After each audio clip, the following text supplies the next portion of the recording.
में आएगा। अव्यवहार्यम, अग्राह्यम, अलक्षणम, अचिंत्यम, अव्यपदेश्यम, एकात्म प्रत्यय सारम, प्रपंचोपशमम, शांतम शिवम अद्वैतम, चतुर्थम मन्यन्ते स आत्मा स विज्ञेय। ये मांडूक्य का मतलब उद्घोष है और उसमें खाली 12 ही मंत्र है, मतलब बहुत ज्यादा मंत्र भी नहीं है। और उसमें ये मतलब केंद्रीकृत भाव है, मतलब यही बताने के लिए तो उसमें कहा गया अव्यवहार्यम, अग्राह्यम, जिसको अविज्ञेय कह रहे हैं भगवान। क्योंकि सूक्ष्म तत्व जो है, जो अविज्ञेय है, अच्छा वही आत्मा है। अभी क्या है, इस पिछले मतलब 1 साल पहले श्राद्ध पक्ष चल रहा था, तो जस्ट अचानक मन में मेरे आया, आत्मा तो छोड़ दे, मन भी अजीर है, मन भी नहीं मरता है, क्योंकि वो भी बहुत सूक्ष्म है, जिसको अंतःकरण कहते हैं। क्योंकि वो इतना सूक्ष्म है, जिसका चिंतन करता है वही रूप रख लेता है वो। अगर हम हाथी का चिंतन करें तो हाथी रूप हो जाता है, अगर हम परमात्मा का चिंतन करें तो परमात्मा रूप हो जाता है। अच्छा, भगवान कहते हैं गीता में, इंद्रियाणाम मनश्चास्मि, इंद्रियों में मैं मन हूँ। मतलब भगवान का अगर कोई अवतार एक है तो वो मन है, इसीलिए उनको कहते हैं ना श्रीमन। हाँ, श्रीमन नारायण, श्रीमद। इसी मन को मारना है, इसी मन को मारना है। ये श्रीमन जब तक नहीं मरेगा, जब तक आपको परमात्मा नहीं मिल सकता। तो अब इसको सुन के इसको मारने का एक तरीका है। श्रीमान बना बैठा है, जब श्रीमान बना बैठा। क्या बात है, क्या बात है, क्या बात या है। में ब्रह्म जीव और माया और श्रीमती मती परमात्मा की। क्या बात है। ये मन और मति है ना, ये मैं इनको कुछ बोलना चाहूंगा। ये मन और बुद्धि का खेल है सारा। इरादा तो मैं बोलूं, हाँ बोलो। साहब ने रास्ता मार्ग पे चलना सिखाया, हाँ। लेकिन साहब की दया रही मेरे ऊपर, जो मैं आप तक पहुंचा। तो ऐसा नहीं है। देखो ऐसा ही होता है, पुराना गुरु जो होता है ना, पुराना ज्ञान देने वाला, वही आगे का रास्ता खोलता है। 10वीं का गुरु ही आपका 11वीं का द्वार खोल सकता है, 11वीं का गुरु 11वीं का द्वार नहीं खोल सकता। आपको तो 2 साल तो लगे। 11वीं के गुरु के पास चले, गुरु जी द्वार खोल दो, फिर एडमिशन ले लो, वो क्या कहेगा 10वीं का सर्टिफिकेट दिया पहले। अगर 10वीं का सर्टिफिकेट है तो तुझे 11वीं में एडमिशन मिलेगा। तो दरवाजा किसने खोला? 10वीं वाले। गुरु जी कुछ तो प्राइमरी का ज्ञान लिए बैठे खाली खाली प्राइमरी ज्ञान लिए बैठे हैं। मन को कैसे मारा जाता है? मन को मारने की विद्या ही कबीर साहब के पास है जी। ये मन ना ब्रह्मा जी से मरा, ना विष्णु जी से मरा, ना शंकर जी से मरा। अरे माया महा ठगिनी हम जानी, केशव के कमला बन बैठी और शिव के भवन भवानी, योगी के योगिन बन बैठी, ब्रह्मा के ब्रह्मानी। माया को तो बगल में बैठा रखा है और कह रहे हो कि मन मर जाएगा। कभी नहीं मरेगा। अच्छा, सतनाम सतनाम। तो कह रहे हैं कैसे मरेगा? मन को मार गगन चढ़ जाई, मान सरोवर बैठ नहाई। जब ये भेद समझ में आ जाएगा जीवात्मा के, तब मरेगा ये मन। क्योंकि ये मन कहाँ से ताकत ले रहा है? जीव से ही ताकत ले रहा है। ये जीव से ही ताकत लेके जीव को ही गुलाम बना दिया इसने। साहब जो है यहाँ कह दिया कि मेरे नैहर की उल्टी रीत। अभी किसी दरवाजे बैठ जाओ और 3 बार कह दो राम नाम सत्य है, सत्य बोलो मुक्त है, राम। अरे लाठी उठाएगा और कहेगा अभी दौड़ा लेगा, वो दौड़ा लेगा, छोड़ेगा नहीं। राम नाम से नफरत हो गई है लोगों को। वो कहते हैं जन्मदिन में मत बोल देना राम नाम।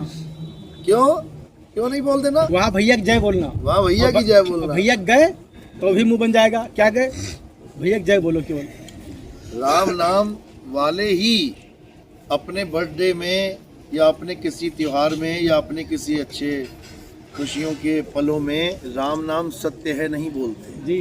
राम की पुजारी वो डरते उससे हैं, डरते हैं। कहते बताओ, ये- जो ये- सत्य जयकारा 24 घंटे होना चाहिए। उसको कहते हैं ये मरने उसको कहते का हैं कलमा मरने है। पे लगाओ इसको। क्या है? मरने का कलमा है।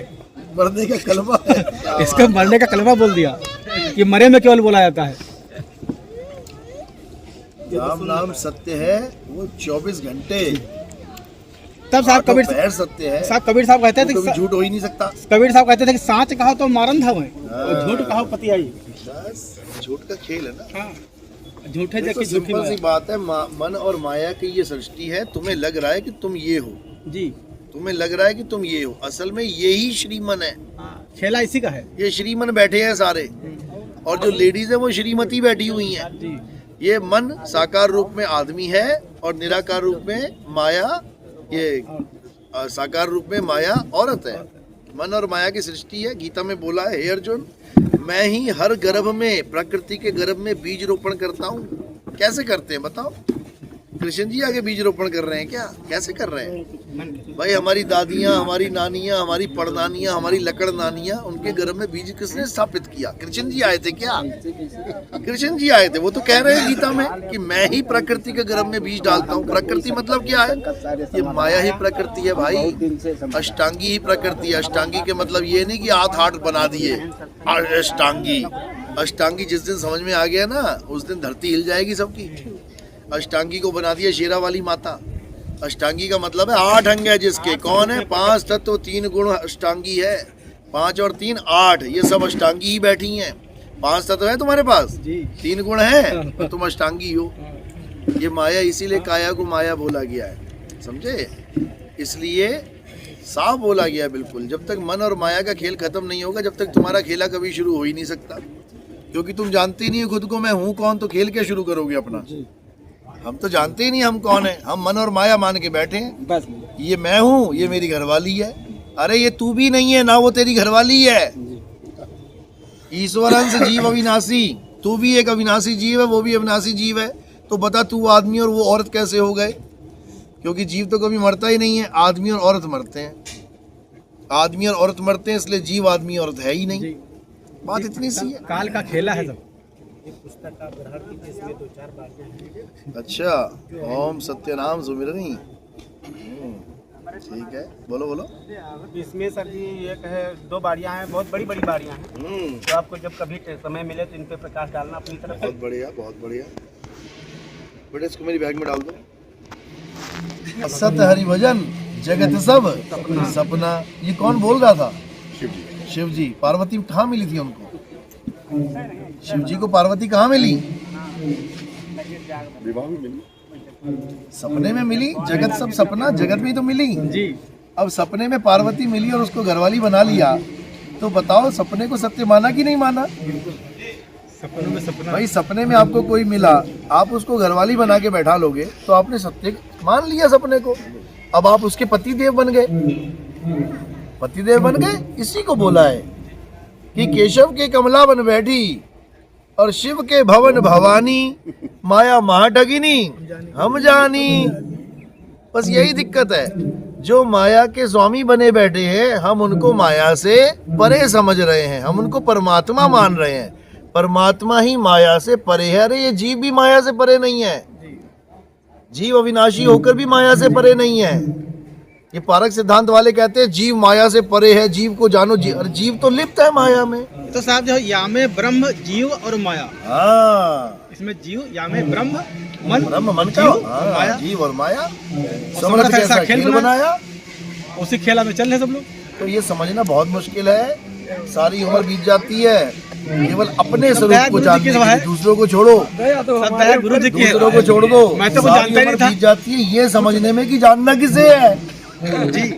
बड़े बड़े भगत बन के मंदिर बनवा के चले गए अपने अपने नाम के। 108 महाराज जी, 1008 महाराज जी। महाराज जी को ये भी नहीं पता लगा सारी उम्र करना क्या था, करना क्या था, करके क्या चला गया। मंदिर अपने बन गए, दुनिया बर्बाद करके चला गया, पीछे लाखों लोग लग गए। क्या करके गया? मंत्र जप के गया जी। अब बाद मंदिर में फिर बैठे हैं ऐसे ऐसे। वही समझा रहे हैं साइड कि में जिन भगवानों के मंदिर बने हैं उनको खुद नहीं पता करने क्या आए थे। सबसे बड़ी दिक्कत तो ये है कि उनको प्रेम था मंदिर से। ये सब जीवन खत्म हो जाता है ये समझते समझते। करने क्या आए हैं? तो क्या करना है? आत्मज्ञान, आत्मज्ञान।